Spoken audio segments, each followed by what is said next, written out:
ಇಲ್ಲಿವರೆಗೂ ನನ್ನ ಲೈಫಲ್ಲಿ ಯಾವುದೇ ಥರ ರಿಗ್ರೆಟ್ಸ್ ಇಲ್ಲ ಅಣ್ಣ.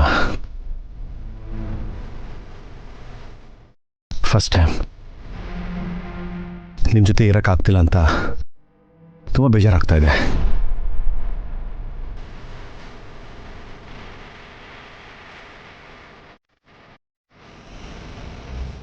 ಆಸ್ತಿಗೋಸ್ಕರ ಅಲ್ಲ, ಡ್ಯಾಡಿ ಅವನ ಪ್ರೀತಿಗೋಸ್ಕರ, ನಿಮ್ಮಿಬ್ಬರ ಪ್ರೀತಿಗೋಸ್ಕರ.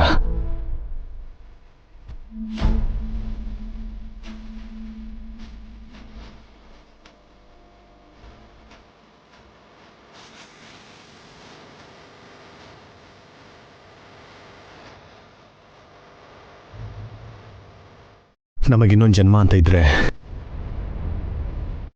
ಮತ್ತೆ ಈ ಮನೇಲಿ ಹುಟ್ಟಬೇಕಂತ ಆಸೆ. ನಿಮ್ಮೆಲ್ಲರ ಜೊತೆ ಒಟ್ಟಿಗೆ ಬದುಕೋ ಆಸೆ ಇದೆ.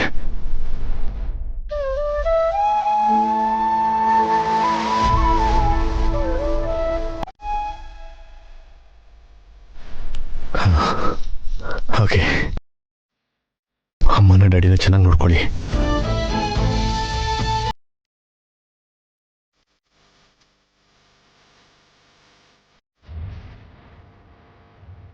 ಆರೋಗ್ಯ ನೋಡ್ಕೋ ಹಾರಿಕಾ. ಹೋಗ್ಬರ್ತೀವಿ ಚಿಕ್ಕಮ್ಮ.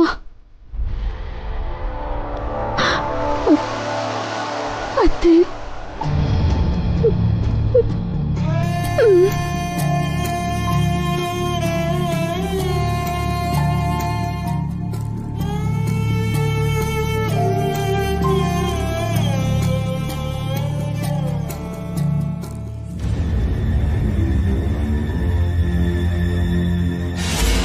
ಹಲೋ,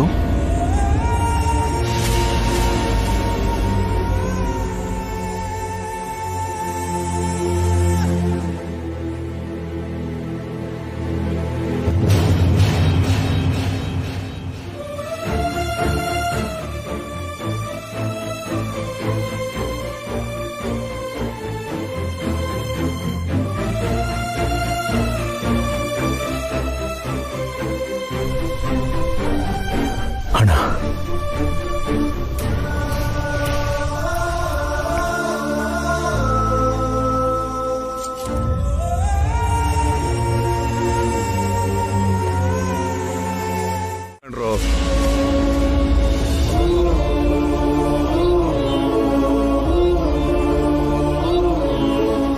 ಅವನು ಕಷ್ಟಪಟ್ಟು ಈ ಕುಟುಂಬನ ನಡೆಸಿದಾನೆ ಅಂತ ಅವನ ಬಗ್ಗೆ ನೀವ್ ಹೀಗೆಲ್ಲ ಮಾತಾಡ್ತಿದ್ದೀರಲ್ಲ, ಪಾಪ ಕಣ್ರೋ.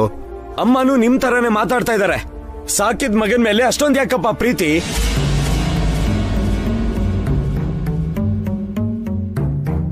ನಾವಪ್ಪ ನಿಮ್ ಹೆತ್ಮಕ್ಳು. ನಮ್ಮನ್ನ ಪ್ರೀತಿ ಮಾಡಿ, ನಮ್ಮನ್ನ ಇಷ್ಟಪಡಿ. ನಿಮ್ಗೂ ಅಮ್ಮಂಗೂ ಏನ್ ಬೇಕಾದ್ರೂ ನಾವು ಕೊಡ್ತೀವಿ. ನೀವ್ ಎಷ್ಟೇ ಕೊಟ್ರು ಅದು ಅಭಿಗ್ ಸಮ ಆಗಲ್ಲ ಕಣ್ರೋ. ನೀವು ಕೊಡ್ಬೇಕು ಅಂತಿದ್ರೆ ಅಭಿನ ಕರ್ಕೊಂಬನ್ನಿ. ಅವನು ವಸು ಮಕ್ಕಳು ನಮ್ ಜೊತೆನೆ ಇರ್ಬೇಕು, ನಾವೆಲ್ಲರೂ ಒಟ್ಟಾಗಿರ್ಬೇಕು ಕಣ್ರೋ. ಸಾರಿ ಅಪ್ಪ, ಅದಾಗ್ದೇ ಇರೋ ಕೆಲ್ಸ. ಯಾಕೋ ಆಗೋದಿಲ್ಲ? ಆದ್ರೂ ಇಷ್ಟು ವರ್ಷ ನಾವೆಲ್ಲ ಒಟ್ಟಿಗೆ ಇದ್ವಿ ತಾನೆ. ನೀವೇನ್ರು ಅಭಿನ್ ಕರ್ಕೊಂಡ್ ಬರೋದು? ನಾನೇ ಹೋಗಿ ಕರ್ಕೊಂಡ್ ಬರ್ತೀನಿ. ಹಾ, ನಿಲ್ಲಿಯಪ್ಪ.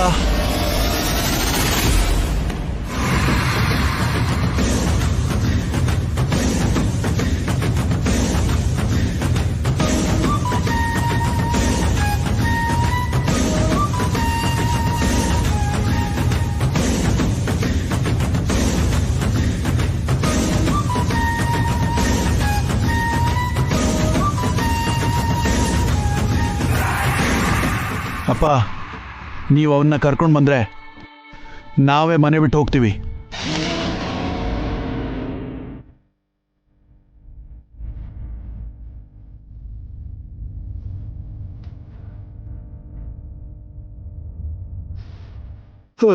ಅಖಿಲ್,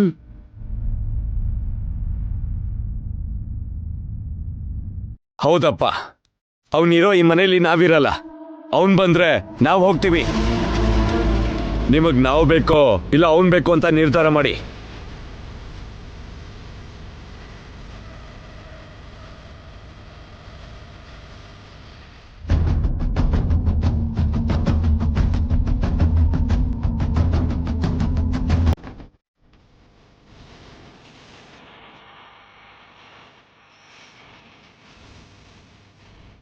ನಿಮಗೆ ಸಾಕಿದ ಮಗ ಬೇಕೋ ಇಲ್ಲ ಹೆತ್ ಮಕ್ಕಳು ಬೇಕೋ ಅಂತ ನಿರ್ಧಾರ ಮಾಡಿ.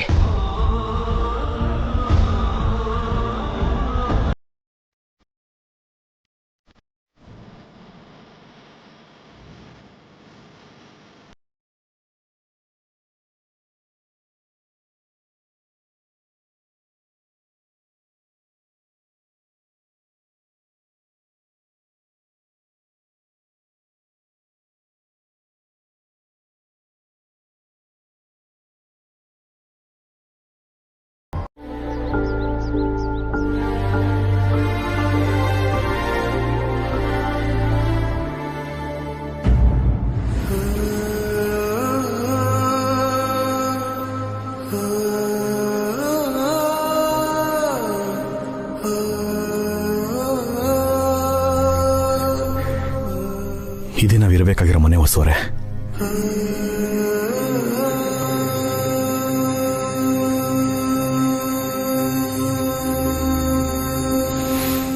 ನಮಸ್ಕಾರ. ನಮಸ್ಕಾರ ಸರ್. ನೀವೇನು ಮನೆ ಬಾಡಿಗೆಗೆ ತಗೋತಿರೋದು? ಹೌದು ರೀ. ಬ್ರೋಕರ್ ಎಲ್ಲ ಹೇಳಿದಾರಲ್ವಾ? ರೆಂಟ್ 15,000 ಪ್ರತಿ ತಿಂಗಳು 1ನೇ ತಾರೀಕೆ ಕೊಟ್ಬಿಡ್ಬೇಕು. ಈಗ 3 ತಿಂಗಳು ಅಡ್ವಾನ್ಸ್ ಕೊಡಬೇಕು.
ಟೂ 3 ಡೇಸಲ್ಲಿ ನಿಮಗೆ ಹಣನ ಅರೇಂಜ್ ಮಾಡಿಕೊಡ್ತೀನಿ.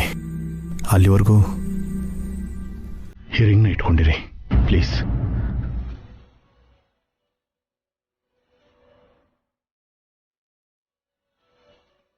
ಮನೆ ಕ್ಲೀನ್ ಮಾಡಿಸಿದ್ದೀನಿ. ಹಳೆ ಬಾಡಿಗೆಯವ್ರದ್ದು ಫರ್ನಿಚರ್ ಮನೇಲಿದೆ, ನೋಡ್ಕೊಂಡು ಉಪಯೋಗಿಸಿ. ಬೀಗದ ಕೈ ತಗೊಳ್ಳಿ.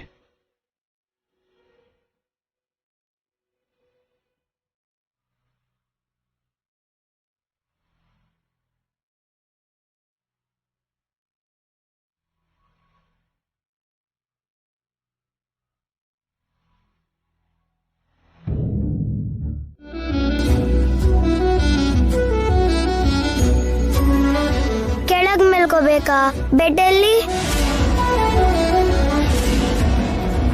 ನಾನ್ ಬೆಡ್ ಮೇಲೇನೆ ಮಲ್ಕೊಳ್ಳೋದು, ನಾನಿಲ್ಲಿದ್ದೆ ಮಾಡಲ್ಲ.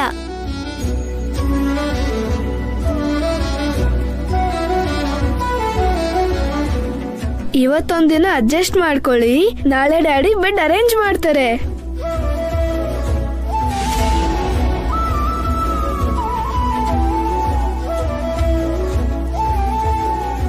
ಹೌದು ಕಂದ, ಆದಷ್ಟು ಬೇಗ ನಮಗೆಲ್ಲ ಸಿಗತ್ತೆ. ಮಲ್ಕೊಳ್ಳಿ.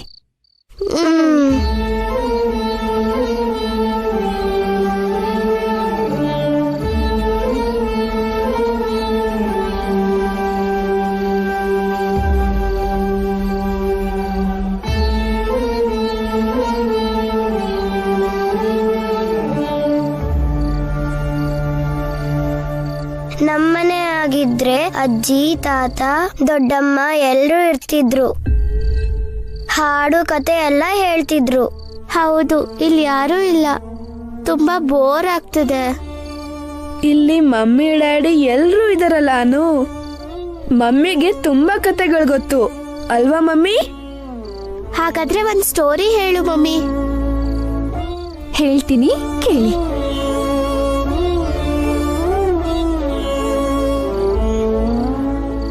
ಒಂದಾನೊಂದ್ ಕಾಲದಲ್ಲಿ ಅಯೋಧ್ಯೆ ಅಂತ ಒಂದ್ ರಾಜ್ಯ ಇತ್ತು. ಆ ರಾಜ್ಯಕ್ಕೆ ದಶರಥ ಮಹಾರಾಜ ರಾಜ ಆಗಿದ್ದ. ಅವರಿಗೆ ರಾಮ ಅಂತ ಒಬ್ಬ ಒಳ್ಳೆ ಮಗ ಇದ್ದ.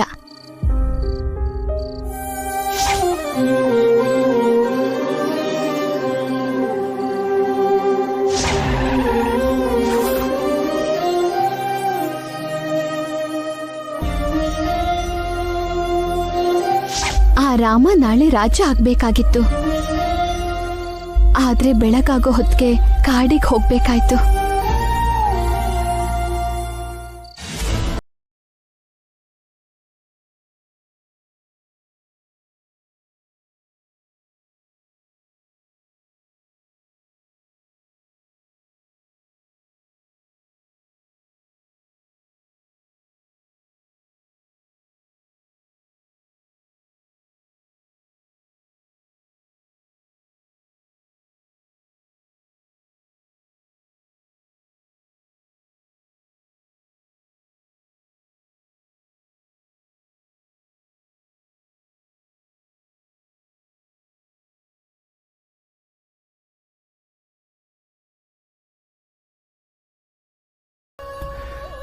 ನಾಳೆನೆ ಯಾವುದಾದ್ರೂ ಜಾಬ್ಗೆ ಅಪ್ಲೈ ಮಾಡ್ತೀನಿ.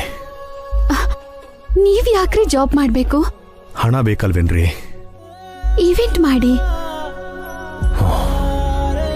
ಯಾವುದಕ್ಕಾದ್ರೂ ಹಣ ಬೇಕೇ ಬೇಕಲ್ವನ್ರಿ? ನೀವು ಮನ್ಸ್ ಮಾಡಿದ್ರೆ ಎಲ್ಲ ನಿಮ್ ಹತ್ರಕ್ಕೆ ಬರುತ್ತೇರಿ. ಎಷ್ಟೋ ಜನಕ್ ದಾರಿ ತೋರ್ಸಿರೋ ನೀವು ಕೆಲ್ಸ ಮಾಡಬಾರ್ದು. ರಾಜ ಯಾವತ್ತಿದ್ರೂ ರಾಜನೇ, ಸೈನಿಕ ಅಲ್ಲ. ಆಗ್ಲೂಬಾರ್ದು.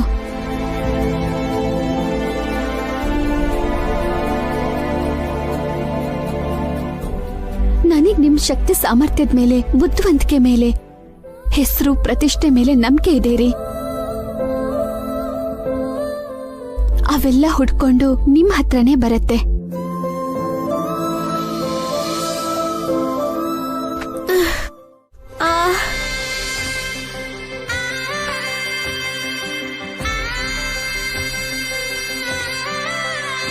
ಒಳಗೆ ಫ್ಯಾನ್ ವರ್ಕ್ ಆಗ್ತಿಲ್ಲ ರೀ, ಅದಕ್ಕೆ ಹೊರಗೆ ಮಲಗಿಸಿದೀನಿ. ಇಲ್ಲಿ ತುಂಬಾ ಸೊಳ್ಳೆ ಇದೆ. ನೋಡ್ಬರಿ, ನಾನು ಹೋಗಿ ಮಸ್ಕಿಟೋ ಕಾಯಿಲ್ ತಗೊಂಡ್ಬರ್ತೀನಿ.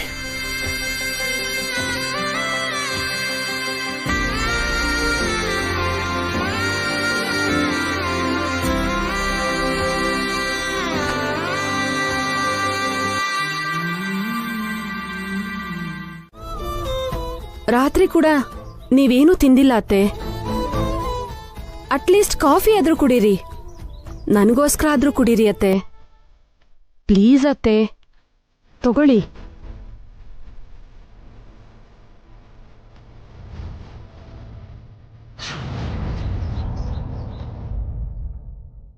ನೀವ್ ಹೀಗೆ ಆತಂಕ ಪಡ್ತಿದ್ರೆ ಮಾವ ಇನ್ನೂ ಕುಗ್ಗೋಗ್ತಾರೆ. ನಿಧಾನಕ್ಕೆ ಧೈರ್ಯ ತಗೊಳ್ಳಿ ಅತ್ತೆ. ನನ್ ಧೈರ್ಯವಾಗಿ ಹೇಗಿರ್ಲಿ ಪಾವನಿ? ಆ ಬೀನಿ ನೆನಪಾಗ್ತಾ ಇದ್ದಾನೆ. ಮಕ್ಕಳನ್ನ ನೋಡ್ಬೇಕು ಅನ್ನಿಸ್ತಿದೆ. ಈ ವಯಸ್ಸಲ್ಲಿ ಮಕ್ಕಳ ಜೊತೆಗೆ ತಾನೇ ನನ್ನ ಸಮಯ ಕಳಿಬೇಕು. ಹಾಗಾದ್ರೆ ಒಂದ್ಸಲ ಅಭಿವಸು ಇರೋ ಮನೆಗೆ ಹೋಗಿ ಮಕ್ಕಳನ್ನ ನೋಡ್ಕೊಂಡ್ ಬರ್ತೀರಾ? ಮಕ್ಕಳನ್ನ ನೋಡ್ಬೇಕು ಅಂತ ಆಸೆನೇ ಪಾವನಿ. ಆದ್ರೆ ನಾನು ಅಭಿವಸು ಹತ್ರ ಹೋಗಿದ್ದೆ ಅಂತ ಭಾಸ್ಕರ್ಗೂ ಅಖಿಲ್ಗೂ ಗೊತ್ತಾದ್ರೆ ಏನ್ ಜಗಳ ಮಾಡ್ತಾರೋ ಅಂತ ಭಯ ಆಗ್ತಿದೆ. ಒಂದ್ ಕೆಲ್ಸ ಮಾಡಿ ಅತ್ತೆ, ಮಕ್ಕಳು ಈಗ ಸ್ಕೂಲಲ್ಲಿ ಇರ್ತಾರೆ. ನೀವು ಸ್ಕೂಲ್ಗೆ ಹೋದ್ರೆ ಮಕ್ಕಳನ್ನ ನೋಡ್ಬೋದು. ಈ ವಿಷಯ ಕೂಡ ಅವ್ರಿಗೆ ಗೊತ್ತಾಗೋದ್ರೆ ಹೇಗ್ ಗೊತ್ತಾಗುತ್ತೆ? ಯಾರೂ ನೋಡ್ದಿರೋ ಹಾಗೆ ಹೋಗ್ಬಿಟ್ ಬನ್ನಿ. ಏನು ತೊಂದ್ರೆ ಆಗೋದಿಲ್ಲ ಅಂತ್ಯ ಪಾವನಿ? ಏನಾಗಲ್ಲ ಅತ್ತೆ, ನೀವ್ ಹೋಗ್ ಬನ್ನಿ. ಹೋಗ್ ಬರೋದನ್ನ ಇನ್ನೊಬ್ರು ನೋಡ್ದಿರೋ ತರ ಹುಷಾರಾಗಿ ಹೋಗ್ಬನ್ನಿ ಸಾಕು. ಅತ್ತೆ ಎಲ್ಲಿಗೆ ಹೋಗ್ತಿದ್ದಾರೆ? ಅರ್ಜೆಂಟ್ ಆಗಿ ಈ ವಿಷಯನ ಆಂಟಿಗೆ ಹೇಳ್ಬೇಕು. ಪಾವನಿ, ನಾನ್ ಬರೋವರೆಗೂ ಈ ವಿಷಯ ಯಾರಿಗೂ ಗೊತ್ತಾಗ್ದಿರೋ ತರ ಹುಷಾರಾಗಿ ನೋಡ್ಕೋ. ಸರಿ ಅತ್ತೆ, ನೀವ್ ಧೈರ್ಯವಾಗಿ ಹೋಗ್ ಬನ್ನಿ, ನಾನಿಲ್ವಾ ನೋಡ್ಕೋತೀನಿ. ಆಂಟಿ ಆಂಟಿ, ಏನೇ? ನಮಗ್ ಗೊತ್ತಾಗ್ದಂಗೆ ಅತ್ತೆ ಎಲ್ಲಿಗೋ ಹೋಗ್ ಬರ್ತೀನಿ ಅಂತಿದ್ರು. ಎಲ್ಲಿಗೆ ಹೋಗ್ತಿದ್ದಾರೆ? ಅದೇ ಗೊತ್ತಿಲ್ಲ. ಪಾವನಿ ಅಕ್ಕ ಕೂಡ ಅತ್ತೆಗ್ ಹೋಗ್ ಬನ್ನಿ ಅಂತಿದ್ಲು. ಅದ್ಕೆ ಏನಾದ್ರು ಅಭಿವಸು ಇದಾರಲ್ಲ, ಆ ಮನೆಗೆ ಹೋಗ್ಬೇಕು ಅಂತಿದಾರಾ? ಅತ್ತೆನ ಸೀಕ್ರೆಟ್ ಆಗಿ ಫಾಲೋ ಮಾಡಿದ್ರೆ ವಿಷಯ ಏನು ಅಂತ ಗೊತ್ತಾಗುತ್ತೆ ಅಲ್ವಾ? ನಡಿ ನಡಿ ನಡಿ ನಡಿ. ನಾನ್ ಫಾಲೋ ಮಾಡ್ತಿದ್ದೀನಿ ಅಂತ ಅತ್ತೆಗ್ ಗೊತ್ತಾದ್ರೆ ಸುಮ್ನೆ ನಾನು ಬಯಸ್ಕೋಬೇಕಾಗತ್ತೆ. ಈ ಮುದ್ಕಿನೇ ಸಿಕ್ಕಾಕ್ಸೋಣ.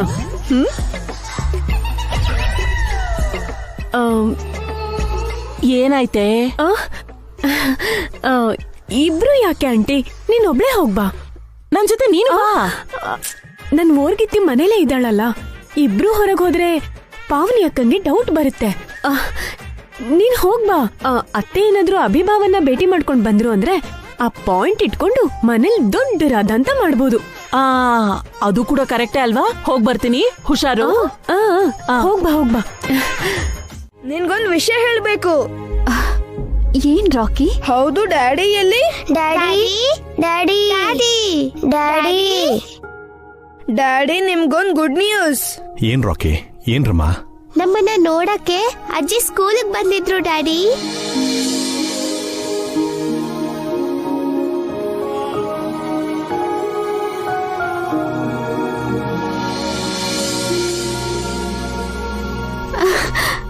ನಿಜವಾಗ್ಲೂನಾ?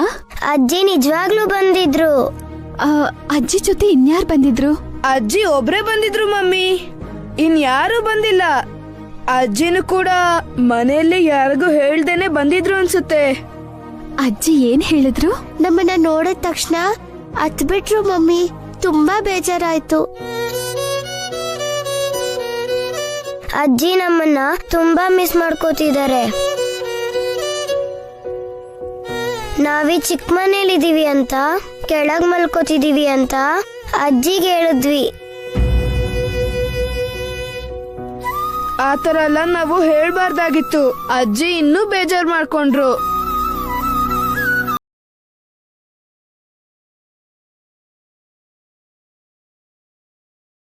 ನಮ್ಮನ್ನ ನಮ್ಮನೆ ಕರ್ಕೊಂಡು ಹೋಗಿ ಅಂತ ಕೇಳಿದ್ವಿ.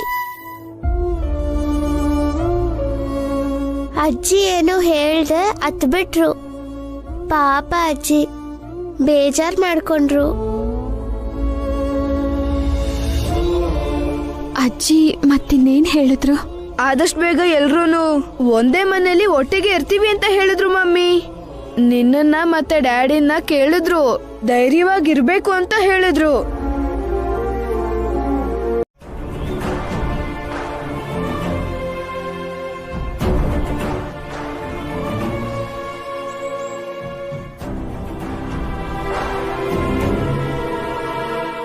ಏನಾಯ್ತು ರೀ? ಅತ್ತೆ ನೆನ್ಪಾಗ್ತಿದಾರಾ? ಹೌದು ಹೊಸವ್ರೆ, ಪಾಪ ಅಮ್ಮ ನಮಗೋಸ್ಕರ ಎಷ್ಟೆಲ್ಲ ಓದಾಡ್ತಾ ಇದ್ದಾರೆ. ನಮ್ಮನ್ನು ತಡೆಯೋಕ್ಕಾಗ್ದಿರಾ, ಅಣ್ಣನಿಗೂ ಅಕ್ಕಿಲ್ಗೂ ಹೇಳಕ್ಕಾಗ್ದಿರಾ ತುಂಬಾನೇ ಕಷ್ಟಪಡ್ತಾ ಇದ್ದಾರೆ. ಮಾವನವ್ರು ಕೂಡ ತುಂಬಾ ಬೇಜಾರು ಮಾಡ್ಕೊಂಡಿರ್ತಾರೆ. ಈ ವಯಸ್ಸಲ್ಲಿ ನಮ್ಮಿಂದ ಅತ್ತೆ ಮಾವಂಗೆ ಬರ್ಬಾರ್ದು ಕಷ್ಟ ಬಂದಿದೆ. ಅಣ್ಣನ ಮೇಲೆ ಅಕ್ಕಿಲ್ ಮೇಲೆ ನನಗೆ ನಂಬಿಕೆ ಇದೆ ರೀ. ಡ್ಯಾಡಿನ ಅಮ್ಮನ್ನ ಅವ್ರು ತುಂಬ ಚೆನ್ನಾಗಿ ನೋಡ್ಕೊಳ್ತಾರೆ. ಎಷ್ಟೇ ಚೆನ್ನಾಗಿ ನೋಡ್ಕೊಂಡ್ರು ನೀವಿಲ್ಲ ಅನ್ನೋ ಕೊರಗನ್ನ ತೀರ್ಸಕ್ಕಾಗಲ್ಲ ಅಲ್ವೇನ್ರಿ? ಅತ್ತೆ ಮಾವನ್ ಜೊತೆ ನಾವಿಲ್ದೇ ಇರೋದು ಕೂಡ ಇನ್ನೊಂದು ದೊಡ್ಡ ಕೊರಗು. ಈ ಸಮಸ್ಯೆ ಯಾವಾಗ ಬಗೆಹರಿಯುತ್ತೋ? ಕಾಲನೇ ಎಲ್ಲದಕ್ಕೂ ಉತ್ತರ ಕೊಡಬೇಕು ರೀ. ಮಕ್ಕಳನ್ನ ನೋಡಿ ಅಮ್ಮ ರಿಲೀಫ್ ಆದ್ರೆ. ಅತ್ತೆ ಏನೋ ಬಂದ್ರು, ಆದ್ರೆ ಆಂಟಿ ಯಾಕಿನ್ನೂ ಬಂದಿಲ್ಲ?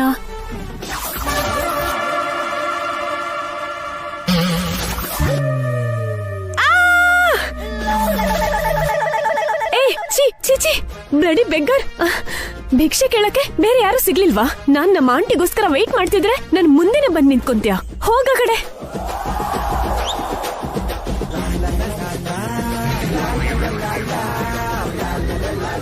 ಏನ್ ಹಾಗ್ ನೋಡ್ತಿದ್ಯಾ? ನಮ್ಮ ಆಂಟಿ ಬಂದ್ರೆ ನಿನಗ್ ಚಪ್ಪಲಿ ತಗೊಂಡ್ ಹೊಡಿತಾರೆ. ಆಂಟಿ ನಾನೇ ಕಣೆ. ಆಂಟಿ, ಏನಿದು ನಿಮ್ ವೇಷ? ವೇಷ ಅಲ್ಲ ಕಣೆ, ನಿಮ್ಮತ್ತೆನ ಫಾಲೋ ಮಾಡ್ತಿದ್ನಲ್ಲ, ಆ ಪಾಪಕ್ಕೆ ನನಗ್ ಸಿಕ್ಕಿರೋ ಶಿಕ್ಷೆ ಇದು. ಶಿಕ್ಷೆನಾ?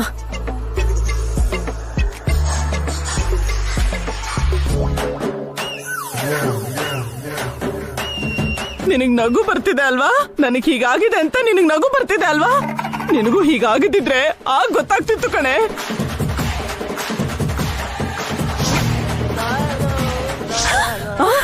ಅಮ್ಮ, ನೆನೆಸ್ಕೊಂಡೇ ಭಯ ಆಗ್ತಿದೆ ಆಂಟಿ. ನಿನಗೆ ಹೀಗಾಗಿರೋದಕ್ಕೆ ಸಾರಿ. ಇಟ್ಸ್ ಓಕೆ ಬಿಡು. ಅಂದ್ರೆ ಅತ್ತೆ ಮಕ್ಕಳನ್ನ ನೋಡಕ್ಕೆ ಸ್ಕೂಲ್ ಹತ್ರ ಹೋಗಿದ್ರು ಅಂತಾಯ್ತು. ಇವತ್ತು ಮಕ್ಕಳಿಗೋಸ್ಕರ ಸ್ಕೂಲಿಗೆ ಹೋಗಿದ್ಲು, ನಾಳೆ ಅಭಿ ವಸುಗೋಸ್ಕರ ಮನೆಗ್ ಹೋಗ್ತಾಳೆ. ಈ ವಿಷಯನ ನೀನ್ ಮಾತ್ರ ಸುಮ್ನೆ ಬಿಡಬಾರ್ದು. ನಾನೇನ್ ಮಾಡ್ಲಿ ಆಂಟಿ? ಆದಷ್ಟು ಬೇಗ ನಿಮ್ ಅತ್ತೆನ ನಿನ್ ಕಡೆಗೆ ಎಳ್ಕೋ, ವಸು ಅಭಿನ ಮರ್ಸು. ಅಷ್ಟೇ ಬೇಗ ಮಗುನ ಹೆತ್ಕೊಡು.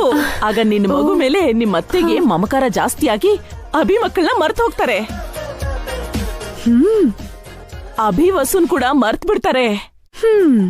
ನಿನ್ ಮಸಿ ಅಂಟಿಸ್ಕೊಂಡಿರೋ ಅಷ್ಟು ಈಸಿ ಅನ್ಕೊಂಡಿದ್ಯಾ ಇಷ್ಟೆಲ್ಲ ಮಾಡೋದು? ಮಾಡದೇ ಇದ್ರೆ ನೀನೇ ಮಣ್ಣು ಹಾಕೋಬೇಕಾಗತ್ತೆ, ನನಗೇನ್ ನಷ್ಟ ಆಗಲ್ಲ.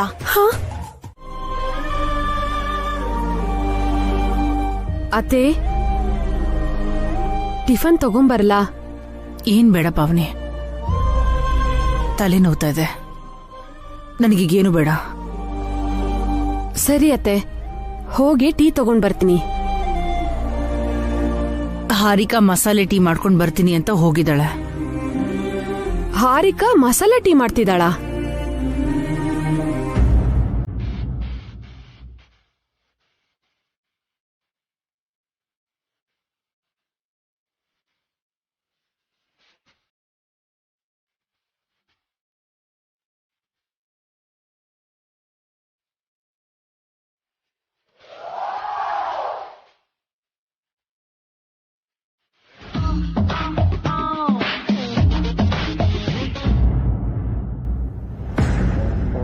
ಅಣ್ಣ ಅಣ್ಣ, ಏನ್ ಅಖಿಲ್?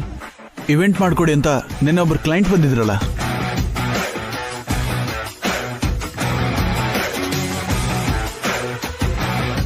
ಅವ್ರ ಜೊತೆ ಮಾತಾಡ್ಬೇಕು, ಆಫೀಸ್ಗೆ ಹೋಗೋಣ.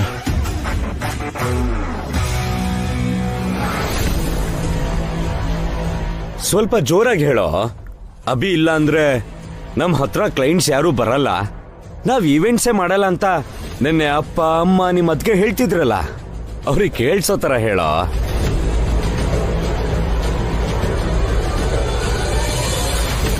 ನಮಗೆ ಇವೆಂಟ್ ಬಂದಿದೆ, ಅದಕ್ಕೆ ನಾವು ಮಾಡ್ತಿದ್ದೀವಿ, ಅವನಿಗಿಂತ ಚೆನ್ನಾಗೇ ಮಾಡ್ತೀವಿ. ಮಾಡ್ಬೇಕು ಕಣೋ, ನೀವೇನು ಅಂತ ನಿರೂಪಿಸ್ಬೇಕು, ಕೆಲವ್ರಿಗೆ ಕಣ್ಣು ತೆರೆಸ್ಬೇಕು. ಆ ಕೆಲ್ಸನೇ ಮಾಡಕ್ ಕೊಟ್ಟಿದೀವಿ ಅತ್ತೆ. ನಮ್ಮ ಹೆಸರು ಜೋರಾಗಿ ಸದ್ ಮಾಡೋ ತರ ಮಾಡ್ತೀವಿ. ಲೋ ಅಖಿಲ್, ನೀನ್ ಆಫೀಸ್ಗೆ ಹೋಗು, ನಾನು ಅರ್ಧ ಗಂಟೆಲಿ ಬರ್ತೀನಿ. ಓಕೆ ಅಣ್ಣ. ಏನಂದ್ರೆ ನಿಂತ್ಕೊಳ್ಳಿ, ಟೀ ಕುಡ್ಕೊಂಡು ಹೋಗ್ರಿ. ನೀನು ಟೀ ಮಾಡ್ದ್ಯಾ? ಅತ್ತೆಗೋಸ್ಕರ ಸ್ಪೆಷಲ್ ಆಗಿ ಮಸಾಲೆ ಟೀ ಮಾಡಿದೀನಿ, ತಗೊಳ್ರಿ, ಎಲ್ರೂ ಟೇಸ್ಟ್ ಮಾಡ್ರಿ. ತಗೊಳ್ಳಿ.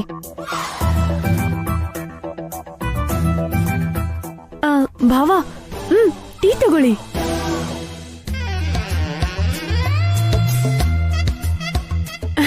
ಅಕ್ಕ, ಮಸಾಲೆ ಟೀ.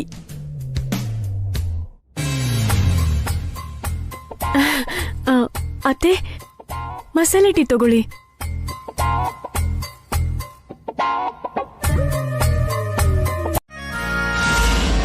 ಮಸಾಲಾ ಟೀ ಅಂದ್ರೆ ಅದನ್ನೆಲ್ಲ ಹಾಕ್ಬೇಕು ಅಂತ ಯಾರು ಹೇಳಿದ್ ನಿನಗೆ?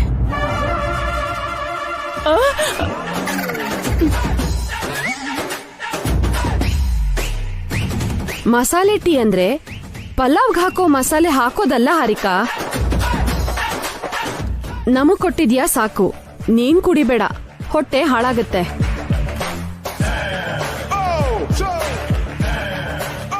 ಆಗ್ಲೇ ಏನು ಬೇಡ ಅಂತ ಹೇಳಿದ್ದೆ, ಸುಮ್ಮನೆ ಬಂದು ಬಾಯ್ಲ ಹಾಳು ಮಾಡಿದ್ಯಾ.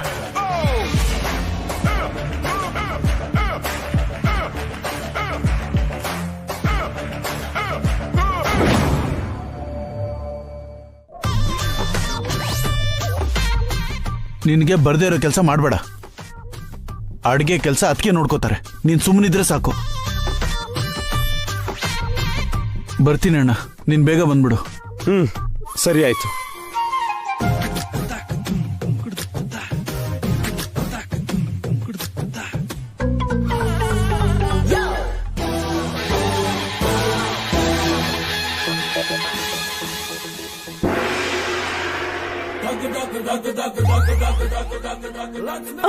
ಬೇಡ ಕಡೆ, ಬೇಡವೇ.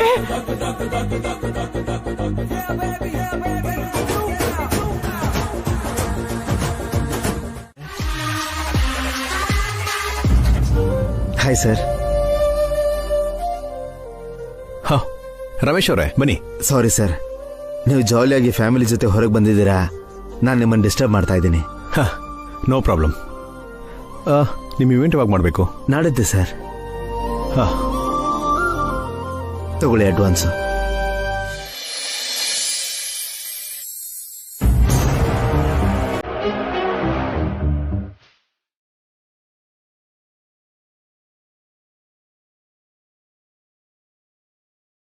ಆ ರಮೇಶ್ ಅವರು ನನಗೆ ಕೊಟ್ಟಿದ್ದ ಇವೆಂಟ್ನ ಕ್ಯಾನ್ಸಲ್ ಮಾಡೋದಕ್ಕೆ ಕಾರಣ ಇವನೇ ಅಂತಾಯ್ತು.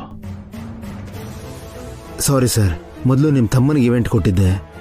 ಆ ಅಣ್ಣ ತಮ್ಮನ ಮೇಲೆ ನಂಬಿಕೆ ಇಲ್ಲದೆ ಆ ಅಗ್ರಿಮೆಂಟ್ನ ಕ್ಯಾನ್ಸಲ್ ಮಾಡಿ ನಿಮಗೆ ಕೊಡ್ತಾ ಇದ್ದೀನಿ. ಈ ವಿಷಯ ನಿಮಗೆ ಹೇಳಿದ್ರೆ ನೀವು ಒಪ್ಕೊಳ್ಳಲ್ಲ ಅಂತ ಈ ವಿಷಯನ ನಿಮ್ಮ ಹತ್ರ ಮುಚ್ಚಿಡ್ತಾ ಇದ್ದೀನಿ. ರಮೇಶ್ ಅವರೇ ಬನ್ನಿ, ಏನಾದರೂ ತಗೊಳ್ಳಿ. ಬೇಡ ಸರ್, ನೀವು ನಮ್ಮ ಈವೆಂಟ್ನ ತಗೊಂಡಿದ್ದೀರಲ್ಲ ಅದೇ ನಮಗೆ ಸಂತೋಷ.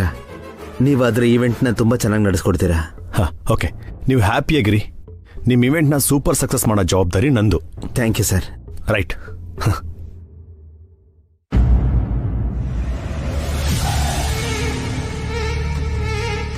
ಅಂದ್ರೆ ಇವೆಂಟ್ನ ಬೇಕು ಅಂತಾನೆ ನಮ್ಮಿಂದ ಕಿತ್ಕೊಂಡಿದ್ದಾನೆ. ಮಾಡ್ತೀನಿ, ಅರ್ಜೆಂಟಾಗಿ ಮನೆಗೆ ಹೋಗ್ಬೇಕು. ಬಸವರೇ ತಗೊಳ್ಳಿ. ಮಕ್ಕಳ, ನಿಮಗೆ ಬೇರೆ ಏನಾದರೂ ಬೇಕಾದ್ರೆ ಹೇಳಿ. ಐಸ್ ಕ್ರೀಮ್ ಬೇಕಾ? ಇನ್ನೇನಾದ್ರು ಮಾಡಿ. ನಮ್ಮ ಸಂಸ್ಥೆಗೂ ಅಭಿಗೂ ಯಾವ ಸಂಬಂಧನೂ ಇಲ್ಲ ಅಂತ ಹೇಳಿ, ಆಗ ಎಲ್ರೂ ನಿಮ್ಮ ಹತ್ರನೇ ಬರ್ತಾರೆ.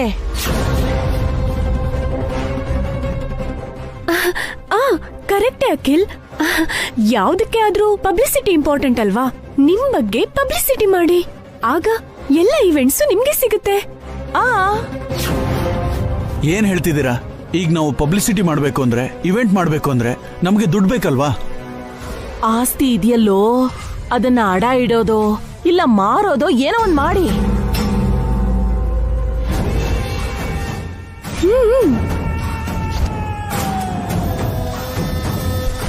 ಕರೆಕ್ಟೇ ಕಣೋ, ಆಸ್ತಿನ ಮಾರೋಣ.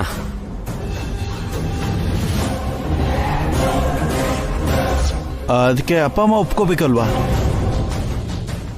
ನಿಮ್ ಅಪ್ಪ ಯಾಕೋ ಒಪ್ಕೋಬೇಕು? ಈ ಪೂರ್ತಿ ಆಸ್ತಿ ನಿಮ್ದು. ನಿಮ್ಗಿಷ್ಟ ಬಂದ ಖರ್ಚು ಮಾಡೋ ಅಧಿಕಾರ ನಿಮ್ಗಿದೆ. ಅದನ್ ಕೇಳಕ್ಕೆ ಅಭಿ ಕೂಡ ಇಲ್ವಲ್ಲ. ಅಪ್ಪ ಅಮ್ಮ ಕೇಳ್ತಾರಲ್ವಾ? ಅವ್ರಿಗೆ ಹೇಳಿ ಮಾಡಿದ್ರೆ ಕೇಳ್ತಾರೆ, ಹೇಳ್ದೆ ಮಾಡಿದ್ರೆ ಯಾವ ಪ್ರಾಬ್ಲಮ್ ಇರಲ್ಲ ಅಲ್ವಾ? ಹೌದು ಕಣೋ, ಅಪ್ಪ ಅಮ್ಮಂಗೆ ಗೊತ್ತಿಲ್ದಿರೋ ಹಾಗೆ ಆಸ್ತಿ ಡಾಕ್ಯುಮೆಂಟ್ಸ್ ತಗೊಂಡು ಲಾಯರ್ ಹತ್ರ ಹೋಗೋಣ. ಅವರೇ ಏನಾದ್ರೂ ಸೊಲ್ಯೂಷನ್ ಕೊಡ್ತಾರೆ. ಹಾ, ಬೇಗ ಕೆಲಸ ಮಾಡ್ರು. ಈಗ ನಿಮ್ಮ ಅಪ್ಪ ಅಮ್ಮ ಕೂಡ ಮನೇಲಿಲ್ಲ, ನೆಮ್ಮದಿಗೋಸ್ಕರ ದೇವಸ್ಥಾನಕ್ಕೆ ಹೋಗಿದ್ದಾರೆ. ಪಾವನಿ ಕೂಡ ಅವ್ರ ಜೊತೆ ಹೋಗಿದ್ದಾಳೆ. ಇದೇ ಒಳ್ಳೆ ಸಮಯ. ಫಾಸ್ಟ್ ಫಾಸ್ಟ್ ಒಳ್ಳೆ ಕೆಲಸ ಬೇಗ ಮಾಡ್ಬೇಕು. ನಡಿ ನಡಿ ನಡಿ, ನಡಿಯೋ.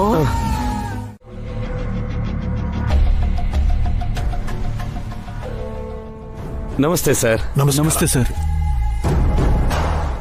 ಅರ್ಜೆಂಟಾಗಿ ಭೇಟಿ ಮಾಡಬೇಕು ಅಂದ್ರಿ, ಏನ್ ವಿಷಯ? ಇದು ನಮ್ಮ ಪ್ರಾಪರ್ಟಿ ಡಾಕ್ಯುಮೆಂಟ್ ಸರ್. ಇದರಲ್ಲಿ ಕೆಲವೊಂದು ಪ್ರಾಪರ್ಟಿನ ಮಾರಿ ನಮ್ಮ ಸಂಸ್ಕೃತಿ ಇವೆಂಟ್ಸ್ನ ಎಕ್ಸ್ಪ್ಯಾಂಡ್ ಮಾಡಬೇಕು ಅಂತಿದ್ದೀವಿ. ಹೊಸ ಹೊಸ ಇವೆಂಟ್ಸ್ ಮಾಡಿ ನಮ್ಮ ಕಂಪನಿ ಹೆಸರನ್ನ ಬೆಳೆಸಬೇಕು ಅಂತಿದ್ದೀವಿ ಸರ್. Very good. ನಿಮ್ ತಂದೆಗೆ ಒಳ್ಳೆ ಹೆಸರು ತಂದ್ಕೊಡ್ಬೇಕು ಅಂತಿದ್ದೀರಾ ಅಲ್ವಾ? ಸರ್.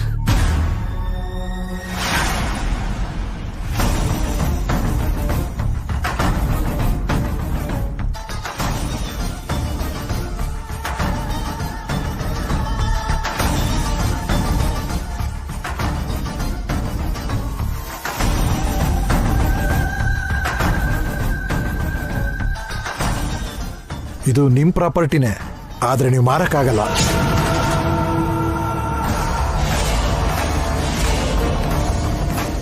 ಇದೇನ್ ಲಾಯರ್ ಸಾಹೇಬ್ರೆ, ನಮ್ ಪ್ರಾಪರ್ಟಿನ ನಾವ್ಯಾಕೆ ಮಾರಕ್ಕಾಗಲ್ಲ? ಯಾಕಂದ್ರೆ ಎಲ್ಲ ಪ್ರಾಪರ್ಟಿನೂ ಅಭಿರಾಮ್ ಹೆಸರಲ್ಲಿದೆ.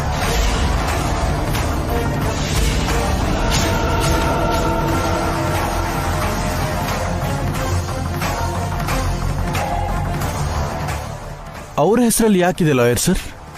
ನಮ್ಗೆ ಯಾವ ಹಕ್ಕು ಇಲ್ವಾ? ಇಲ್ಲ, ಆಸ್ತಿನ ಅನುಭವಿಸಕ್ಕಾಗ್ಲಿ ಮಾರಕ್ಕಾಗ್ಲಿ ಅಭಿರಾಮ್ ಅವ್ರಿಗೆ ಮಾತ್ರ ಸರ್ವಾಧಿಕಾರ ಇರೋದು. ನಮ್ಮ ಆಸ್ತಿ ಮೇಲೆ ಅವನ್ಗೇನ್ ಹಕ್ಕಿದೆ ಸರ್? ಅದು ಹೇಗ್ ಸಾಧ್ಯ? ಹೇಗಂದ್ರೆ ನಿಮ್ ತಂದೆಯವರು ಈ ಆಸ್ತಿನೆಲ್ಲ ಅಭಿರಾಮ್ ಹೆಸರಲ್ಲಿ ರಿಜಿಸ್ಟರ್ ಮಾಡಿಸಿದ್ದಾರೆ. ಸೆಂಟ್ಸ್ ಅಲ್ಲ, ಒಂದು ಹೆಜ್ಜೆಸ್ ಜಾಗನೂ ನಿಮ್ ಹೆಸರಲ್ಲಿಲ್ಲ. ಏನ್ ಯೋಚನೆ ಮಾಡ್ತಿದ್ದೀರಾ ಡ್ಯಾಡಿ? ನನಗೆ ಕಾಫಿ ಮಾಡೋದು ಗೊತ್ತು, ದೋಸೆ ಹಾಕೋದು ಗೊತ್ತು, ಪಾಯಸ ಮಾಡೋದು ಕೂಡ ಗೊತ್ತು. ಆದ್ರೆ ಈ ಹಲ್ವಾ ಹೇಗ್ ಮಾಡೋದು? ಅಂದ್ರೆ ನಿಮಗ್ ಹಲ್ವಾ ಮಾಡಕ್ ಬರಲ್ವಾ ಡ್ಯಾಡಿ? ಅಯ್ಯೋ ದೇವ್ರೆ, ಇವಾಗ ಏನ್ ಮಾಡೋದಪ್ಪ? ಬರುತ್ತೆ ಅಂತ ಸುಮ್ಮನೆ ಹೇಳಿ ನಿಮ್ಮಮ್ಮ ಹತ್ರ ಕಮಿಟ್ ಆಗ್ಬಿಟ್ಟಿದ್ದೀನಿ. ನಿಮ್ಗೇನ್ ಮಾಡೋದು? Don't worry daddy, cookery shows ಇದೆಯಲ್ಲ, ನೋಡಿ ಕಾಪಿ ಮಾಡೋಣ. ಎಸ್, ಹೌದಲ್ವಾ? ಟಡಾಟಾಯ್, ಉಫ್, ಎಸ್, ಗುಡ್ ಐಡಿಯಾ.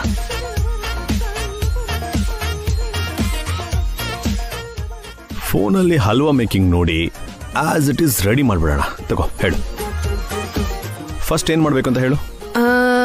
ಮೊದಲು ಸ್ಟವ್ ಆನ್ ಮಾಡಿ ಬಾಣ್ಲಿ ಇಡ್ಬೇಕು. ಓಕೆ, ಸ್ಟವ್ ಆನ್ ಮಾಡಿದೆ, ಕಡಾಯಿ ಇಟ್ಟೆ. ಬಾಣ್ಲಿ ಇಟ್ಮೇಲೆ ತುಪ್ಪ ಅಥವಾ ಡಾಲ್ಡಾ ಹಾಕ್ಬೇಕು. ಡಾಲ್ಡಾ ಯಾಕೆ, ತುಪ್ಪನೇ ಹಾಕೋಣ. ಹಾಕ್ದೆ. ಆಮೇಲೆ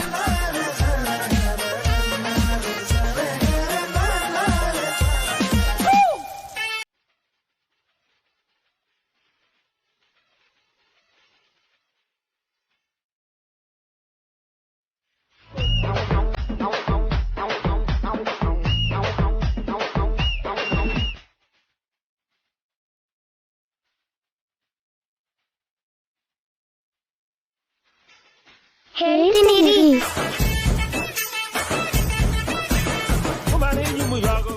ಮಮ್ಮಿ ಅಣ್ಣ ಡ್ಯಾಡಿ ಕಾಪಿ ಮಾಡ್ತಿದ್ದಾರೆ.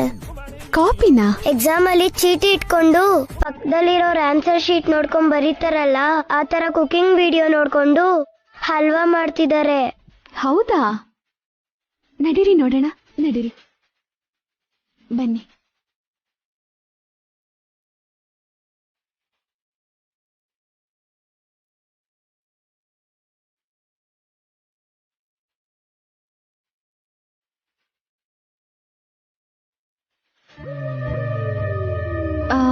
ಏನಂದ್ರೆ ರಾಕಿ ಅವರೇ, ಕಿಚನ್ ಇಂದ ಸೌಂಡ್ ಬರ್ತಿರೋದ್ ಬಿಟ್ರೆ ಹಲ್ವಾ ಸ್ಮೆಲ್ ಬರ್ತಿಲ್ವಲ್ಲ? 2 ನಿಮಿಷ ವೇಟ್ ಮಾಡಿ ಹೊಸವ್ರೆ, ಬಿಸಿ ಬಿಸಿ ಹಲ್ವಾನ ಸರ್ವ್ ಮಾಡ್ತೀನಿ. ನಾವ್ ರೆಡಿಯಾಗೇ ಇದ್ದೀವಿ, ನಿಮ್ದೇ ನಿಧಾನ. ಓಕೆ, ಬರ್ತಿದೀವಿ. ರಾಕಿ, ಅದಾದ್ಮೇಲೇನು? ಆಮೇಲೆ ನಡೀರಿ.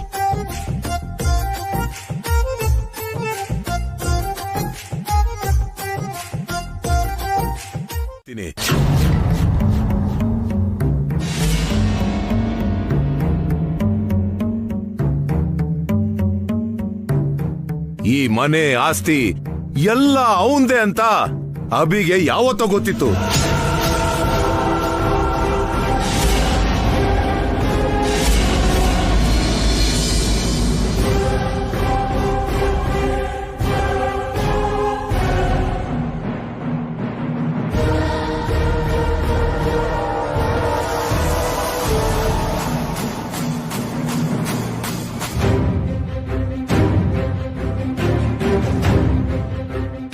ಈ ಆಸ್ತಿ ಎಲ್ಲ ಅವಂದೇ ಅಂತ, ಅವನೇ ಏಕೈಕ ವಾರಸ್ದಾರ ಅಂತ ಅಭಿಗೆ ಗೊತ್ತು ಕಾಣ್ರು.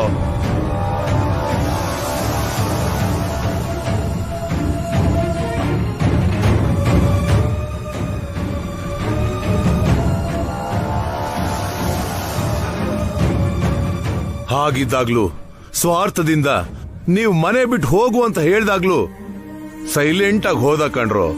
ಇದು ನನ್ನ ಮನೆ, ನನ್ನ ಆಸ್ತಿ, ನೀವೇ ಹೊರಟೋಗಿ ಅಂತ ಹೇಳೋ ಅವಕಾಶ ಇದ್ರೂ ಕೂಡ ಏನು ಹೇಳ್ದೆ ಅವನೇ ಸೈಲೆಂಟ್ ಆಗಿ ಹೊರಟೋದ್ನೋ.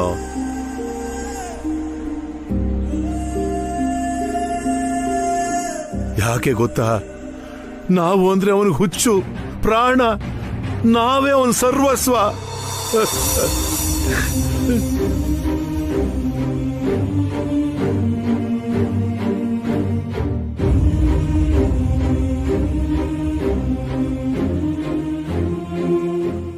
ಅವನಿಗೆ ನಾವು ಇಷ್ಟವಾದ ಜವಾಬ್ದಾರಿ, ಆದ್ರೆ ನಮಗ್ ಮಾತ್ರ ಅವನು ಕಷ್ಟವಾಗಿರೋ ಭಾರ ಆಗ್ಬಿಟ್ನಲ್ಲ. ನಮ್ಗೆ ಅವನ ಆಸ್ತಿ ಬೇಕು, ಆದ್ರೆ ಅವನ್ ಮಾತ್ರ ಬೇಡ ಅಲ್ವಾ?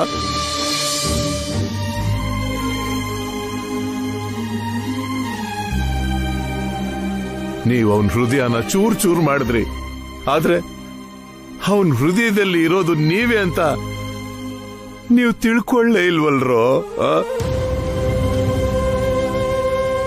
ಗಾಯ ಆಗಿರೋ ಅಭಿಮನ್ಸು ಈಗ್ಲೂ ನಿಮ್ ಬಗ್ಗೆನೆ ಯೋಚನೆ ಮಾಡ್ತಿರ್ತೆ ಕಾಣ್ರು. ನೀವು ಸಂತೋಷವಾಗಿದ್ರೆ ಅಷ್ಟೇ ಸಾಕು ಅನ್ಕೊಂತ ಅನ್ಕಂಡ್ರು. ನಿಮಗ್ ತಂದೆ ಆಗಿರೋದಕ್ಕೆ ಬೇಜಾರ್ ಮಾಡ್ಕೋಬೇಕು ಅಥವಾ ಅವನಿಗೆ ಹೆತ್ತು ತಂದೆ ಆಗ್ಲಿಲ್ವಲ್ಲ ಅಂತ ಬೇಜಾರ್ ಮಾಡ್ಕೋಬೇಕು, ಅರ್ಥ ಆಗ್ತಿಲ್ಲ ಕಣ್ರು.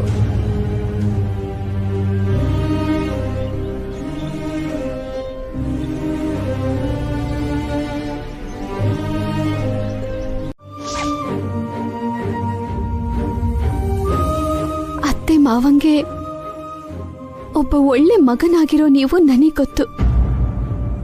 ಭಾವನ್ ಪ್ರೀತಿಯ ತಮ್ಮನಾಗಿ, ಅಖಿಲ್ಗೆ ಆತ್ಮೀಯವಾದ ಅಣ್ಣನಾಗಿ ನೀವು ನನಗೆ ಗೊತ್ತು. ಪಾವನಿ ಅಕ್ಕನ ಮತ್ತೊಂದಮ್ಮನಾಗಿ, ಹಾರಿಕಾಗೆ ಮತ್ತೊಬ್ಬ ತಂದೆಯಾಗಿ ನೀವು ಭಾವಿಸ್ತೀರಾ ಅಂತ ನನಗೆ ಗೊತ್ತು. ಅನು ಕೀರ್ತಿಗೆ ಒಬ್ಬ ಒಳ್ಳೆ ತಂದೆಯಾಗಿ ನೀವು ನನಗೆ ಗೊತ್ತು. ನನಗೊಬ್ಬ ಪ್ರೀತಿ ಮಾಡೋ ಗಂಡನಾಗಿ ನೀವು ಗೊತ್ತು. ಆದ್ರೆ ಅಷ್ಟೆಲ್ಲ ಆಸ್ತಿನ ಬಿಟ್ಟು ಬಂದಿರೋ ಒಬ್ಬ ದೊಡ್ಡ ವ್ಯಕ್ತಿಯಾಗಿ ನೀವು ನನಗೆ ಗೊತ್ತಿಲ್ಲ ರೀ.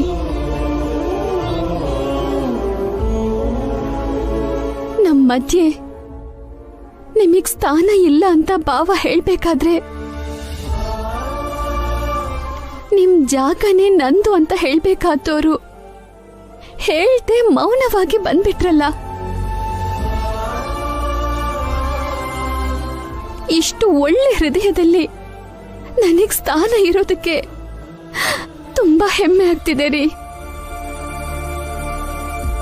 ಆಸ್ತಿಗೋಸ್ಕರ ಹೆತ್ತೋರ್ನ ಒಡ ಹುಟ್ಟಿದವ್ರನ್ನ ಸಾಯಿಸೋ ಈ ಕಾಲದಲ್ಲಿ ನಿಮ್ಮಂಥ ವ್ಯಕ್ತಿ ಇರೋದು, ಜೊತೆಗೆ ನೀವು ನನಗ್ ಗಂಡನಾಗಿರೋದು ನನಗ್ ತುಂಬಾ ಸಂತೋಷ ಆಗ್ತಿದೆ ರೀ. ಅಷ್ಟಕ್ಕೂ ಅಷ್ಟ ಆಸ್ತಿನ ಬಿಟ್ಟು ಹೇಗ್ ಬಂದ್ರಿ?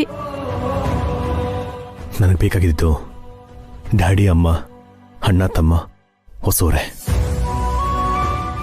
ನನ್ನ ಹತ್ರ ಇರೋ ಆಸ್ತಿ, ಅದಕ್ಕೇನಾದ್ರೂ ಅಡ್ಡ ಬಂದ್ರೆ ಆ ಆಸ್ತಿ ನನಗೆ ಬೇಕಾಗಿಲ್ಲ. ಅದಕ್ಕೆ ಎಲ್ಲ ಬಿಟ್ಟು ಬಂದೆ. ನೀವು ನಿಜವಾಗ್ಲೂ ದೇವ್ರು ರೀ. ಇಲ್ಲ ಹೊಸೋರೆ, ನಾನು ಅವ್ರ ಹೆತ್ತ ಮಗ ಆಗ್ತಾ ಇದ್ರು ಇಷ್ಟು ವರ್ಷ ನನ್ನ ಸ್ವಂತ ಮಗನ್ ಥರ ನೋಡ್ಕೊಂಡಿರೋ ಡ್ಯಾಡಿ ಅಮ್ಮನ ನನಗೆ ದೇವರು. ನನ್ನ ತಮ್ಮನಾಗಿ ಅಣ್ಣನಾಗಿ ನೋಡ್ಕೊಂಡಿರೋ ಅಣ್ಣ ಅಖಿಲೆ ಆತ್ಮೀಯರು. ನನ್ನ ತಮ್ಮನಾಗಿ ಮತ್ತೆ ಮಗನಾಗಿ ನೋಡ್ಕೊಂಡಿರೋ ನಮ್ಮ ಅತ್ತಿಗೆ ದೇವತೆ. ಅವ್ರ ಮುಂದೆ ನನಗೆ 1000 ಕೋಟಿನೂ ಹುಲ್ಕಡ್ಡಿ ಸಮಾನ. ಯಾವತ್ತಿದ್ರೂ ನನಗೆ ಅವರೇ ಬೇಕು, ಆಸ್ತಿ ಅಲ್ಲ. ನಿಮ್ಮ ಶ್ರೇಷ್ಠವಾದ ವ್ಯಕ್ತಿತ್ವದ ಮುಂದೆ ಆ ಎವರೆಸ್ಟ್ ಕೂಡ ಚಿಕ್ಕದಾಗತ್ತೆ ರೀ. ದುಡ್ಡೇ ಸರ್ವಸ್ವ ಅಂತ ಅನ್ಕೊಂಡಿರೋ ಈ ಪ್ರಪಂಚದಲ್ಲಿ ಆ ದುಡ್ಡಿಗಿಂತ ಸಂಬಂಧನೇ ಮುಖ್ಯ ಅಂತಿರೋ ನಿಮ್ ಮುಂದೆ ಆ ದುಡ್ಡು ಕೂಡ ತಲೆಯನ್ನ ತಗ್ಸತ್ತೆ. ನಿಮ್ ಒಳ್ಳೆ ಮನ್ಸನ್ನ ಅವ್ರು ಯಾವತ್ತಾದ್ರೂ ಅರ್ಥ ಮಾಡ್ಕೊಂಡು ನಿಮ್ ಹತ್ರ ಬರ್ಬೇಕು ಅಂತ ಮನಸ್ಫೂರ್ತಿಯಾಗಿ ಕೇಳ್ಕೊತಿದ್ದೀನಿ. ನಾನು ಅವರಿಂದ ದೂರ ಇದ್ರೂ ಕೂಡ ನನ್ನ ಮನಸ್ಸು ಯಾವತ್ತೂ ಅವ್ರ ಹತ್ರನೇ ಇರುತ್ತೆ ಹೊಸೋರೆ. ಅವ್ರು ಬರಲಿ ಬರದೇ ಇರಲಿ, ಅವ್ರು ಖುಷಿಯಾಗಿದ್ರೆ ಅಷ್ಟೇ ಸಾಕು. ಅವ್ರಿಗೆ ಯಾವತ್ತೂ ಯಾವ ಕಷ್ಟನೂ ಬರಬಾರ್ದು, ಬರಕ್ಕೂ ಬಿಡಲ್ಲ ನಾನು. ನಿಮ್ಮಂಥ ಒಳ್ಳೆ ವ್ಯಕ್ತಿ ಇಷ್ಟು ದಿನ ಅವ್ರ ಜೊತೆ ಗೆದ್ದಿದ್ದು ಅವ್ರ ಅದೃಷ್ಟ ರೀ. ಇಲ್ಲ ಹೊಸೋರೆ, ಅನಾಥವಾಗಿ ಬದುಕಬೇಕಾಗಿದ್ದು ನನಗೆ ಅಂತ ಫ್ಯಾಮಿಲಿ ಸಿಕ್ಕಿದ್ದು ನನ್ನ ಅದೃಷ್ಟ. ನನ್ನ ಹೆತ್ತವ್ರನ್ನೇ ಮರೆಸೋಷ್ಟು ಪ್ರೀತಿ ಕೊಟ್ಟಿದ್ದಾರೆ ಅವರು. ಅವರು ನಾನು ತೀರಿಸಲೇಬೇಕು. ನಾನು ಎಷ್ಟೇ ಕೊಟ್ಟರು ನಾನು ಅದು ಕಮ್ಮಿನೇ. ಅದಕ್ಕೆ ಎಲ್ಲನೂ ಅಲ್ಲೇ ಬಿಟ್ಟು ಬಂದಿದ್ದು. ದುಡ್ಡನ್ನು ಮಾತ್ರ ಬಿಟ್ಟು ಬಂದಿದ್ದೀನಿ, ಅವರನ್ನಲ್ಲ. ಇಷ್ಟು ದಿನ ಆ ಮೂವರು ನಿನ್ನ ಮಕ್ಕಳು ಅಂತ ತಿಳ್ಕೊಂಡು ಮೂವರ ಬಗ್ಗೆನೂ ಸಮಾನವಾಗಿ ಯೋಚನೆ ಮಾಡ್ದೆ. ಆದ್ರೆ ಈಗ ಅಭಿ ನಿನ್ನ ಇಬ್ಬರು ಮಕ್ಕಳ ಬಗ್ಗೆ ಅಲ್ದೆ ಅವನು 3 ಜನ ಮಕ್ಕಳು ಮತ್ತೆ ಹುಟ್ಟತಿರೋ ಮಗು ಬಗ್ಗೆ ಕೂಡ ಯೋಚನೆ ಮಾಡ್ತಿದ್ದಾನೆ. ಆದಷ್ಟು ಬೇಗ ಭಾಸ್ಕರಣ್ಣನ ಮಕ್ಕಳ ಹೆಸರಲ್ಲಿ, ಅಖಿಲ್ಗೆ ಹುಟ್ಟೋ ಮಗು ಹೆಸರಲ್ಲಿ ಸಮಾನವಾಗಿ ಆಸ್ತಿನ ಬರೆದ್ಬಿಡ್ತೀನಿ ರೀ. ನಾಳೆನೇ ಆ ಡಾಕ್ಯುಮೆಂಟ್ನ ರೆಡಿ ಮಾಡಿಸ್ತೀನಿ. ಒಳ್ಳೆ ಕೆಲ್ಸನ ಬೇಗ ಮಾಡ್ಬೇಕು ಅಂತಾರೆ. ನಾಳೆನೆ ಆ ಕೆಲ್ಸ ಮಾಡಿ. ಇವತ್ತು ಬಿಟ್ಬಿಡು ಅದಕ್ಕೆ. ನಾಳೆಯಿಂದಾದ್ರೂ ನಿನ್ನಿಬ್ಬರು ಮಕ್ಕಳ ಬಗ್ಗೆ ಯೋಚನೆ ಮಾಡು. ಹೊರಗ್ನೋನು ಯಾವತ್ತಿದ್ರೂ ಹೊರಗ್ನೋನೆ, ಬೇರೆಯವನು ನಮ್ ಸ್ವಂತದವನಾಗಲ್ಲ. ಭಾಸ್ಕರು ಅಖಿಲ್ಗಿಂತ ಅಭಿ ಏನ್ ಹೆಚ್ಚಲ್ಲ. ಮೊದ್ಲು ನಿನ್ ಹೆತ್ತು ಮಕ್ಕಳು, ಆಮೇಲೆ ಏನಿದ್ರು ನೀನ್ ಸಾಕಿದ ಮಗ. ಅರ್ಥ ಆಯ್ತಾ ಅದಕ್ಕೆ?